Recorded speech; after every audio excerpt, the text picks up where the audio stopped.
Hello and welcome to IU NewsNet Daily. I'm Catherine Patterson. Today we're bringing you the latest on that mass shooting at a Louisville bank. And you'll hear about a student-organized Take Back the Night march. And I'm Abby Haymond. We have IU baseball action on deck and some feverish news about IU women's basketball player Grace Berger. Also, the new Super Mario movie is turning heads and making big box office history. NewsNet Daily begins now.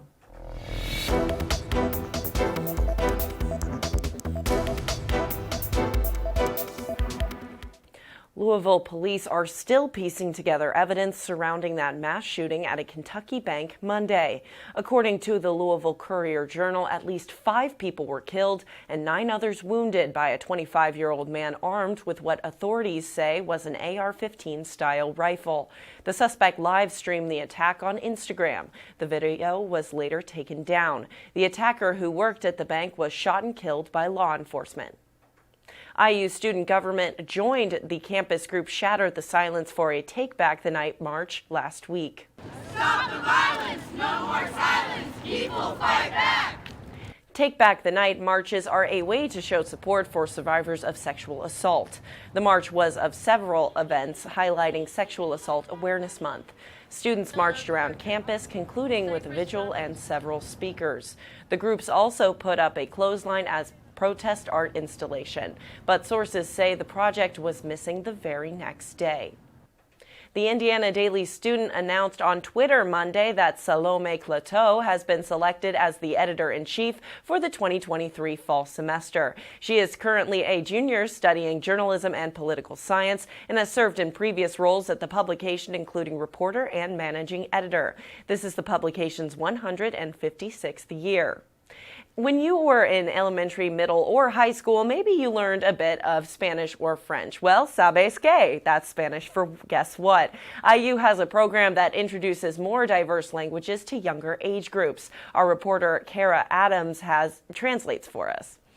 Since 2006, the Indiana University Bridges program has been an opportunity for elementary and middle school age students to learn more about less commonly taught languages in schools. Kids have such an opportunity at such a young age to be exposed to that because it becomes a way of life, right? A habit of mind, like just understanding, oh, there are these other people, these other languages and different foods. The program offers languages from Mandarin to Greek and aims to expand children's awareness on different cultures and languages. And at the Harmony School right here in Bloomington, the IU Bridges program is in full effect. 2 student volunteers at Harmony are working to make a difference in their students' lives.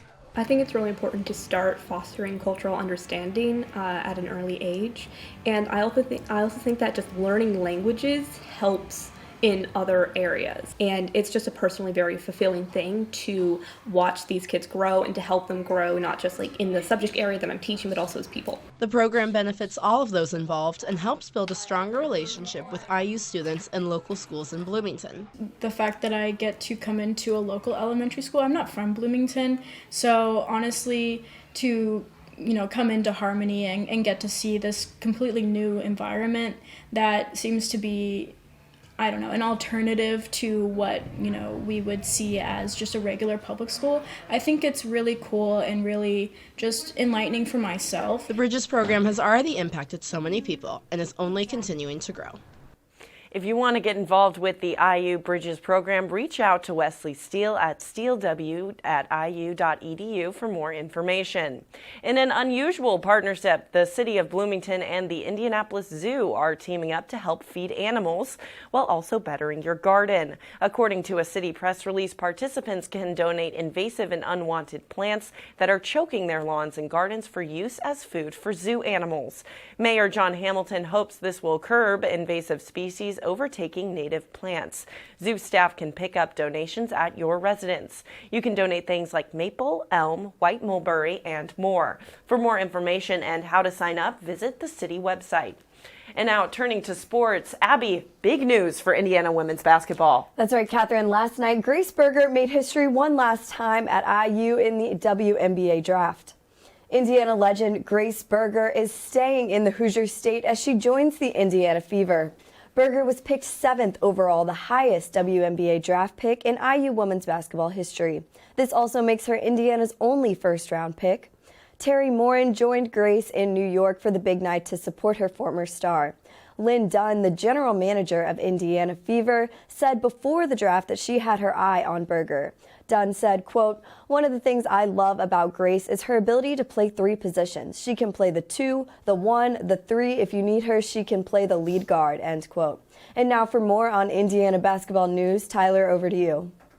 Thank you, Abby. Not only was there big news on the women's side yesterday, exciting news was received for IU men's basketball. And it's something that should have IU fans all over Bloomington up and out of their seats.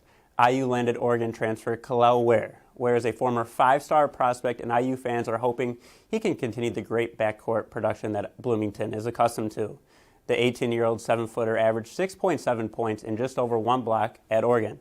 It is only the beginning of the madness that is the transfer portal, but an exciting start nonetheless for IU fans, as they will have a former 5-star suiting up in the Cream and Crimson next season. Abby, back to you. Thanks, Tyler. Now moving on to spring sports, Indiana baseball now holds the #1 spot in the Big Ten following a series win over Iowa. IU baseball has won its past 5 weekend series. Hoping to move to 8-2 in Big Ten play, the Hoosiers host Ball State tonight at Bart Kaufman Field at 6 p.m. Also tonight at 6 p.m., about 500 feet behind the baseball diamond, IU softball hosts Louisville at Andy Moore Field. IU softball's winning streak was snapped this weekend after losing a series to Minnesota 2-1. The Hoosiers hope to move back into the winning column tonight, putting Big Ten play on hold. And now one more thing before we go. Mario, the character and new movie, is kicking butt and taking names. It's earned the top global debut for an animated film, according to The Hollywood Reporter. And in North America, it's only behind Incredibles 2 in all-time box office revenue. So take that, you nasty mushrooms. The Super Mario Bros. Film made over $375 million at the box office over the weekend. Rotten Tomatoes reviewers gave it a 5.6 out of 10, and the audience ratings are an impressive 4.7 out of 5. While critics say the plot is bland, most agree it will serve your gaming nostalgia. Well, that's a wrap for today's IU NewsNet Daily. Tune in for the latest updates on all Hoosier news and sports. Be sure to follow us on Instagram at IUNND. For IU NewsNet Daily, I'm Katherine Patterson. And I'm Abby Haymond. Thanks for watching, and we'll see you tomorrow.